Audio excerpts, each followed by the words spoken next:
93,000 farmers are మాకు. They are also having the lands. అంటే mixed ఉండు. ఇప్పుడు ఎజెండా లేకుండా మనకి 18 అజెండా పాయింట్స్ చేశారు. ఇప్పుడు 2 agenda points 400 and more. 410 sir RBKs. Out of that 307 members. 307 people you have already. Yes sir. So ఇంత పెద్ద ఆర్మీ ఉంది కాబట్టి మీరు వీళ్ళకి బేసిక్ ఫిజికల్ మీటింగ్ సంథింగ్ పెట్టుకొని వీళ్ళందరినీ ఎడ్యుకేట్ అండ్ మోటివేట్ చేయండి ముందు మీ వాళ్ళకి. ఏమనంటే సిసిఆర్సి లోన్ అనేది చాలా ముఖ్యమైనది. మనం ఫస్ట్ సిసిఆర్సి టార్గెట్కి రీచ్ అవ్వడానికి ట్రై చేయండి. That is your first mass. So CCRC target ఈసారి 1,06,000. That is out of 2.4 lakh farmers. Yes sir.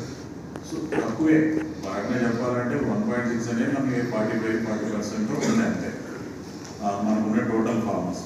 ఆ 40ని మనం తీసుకుంటే 1.06ని 100% చేసేయాలి.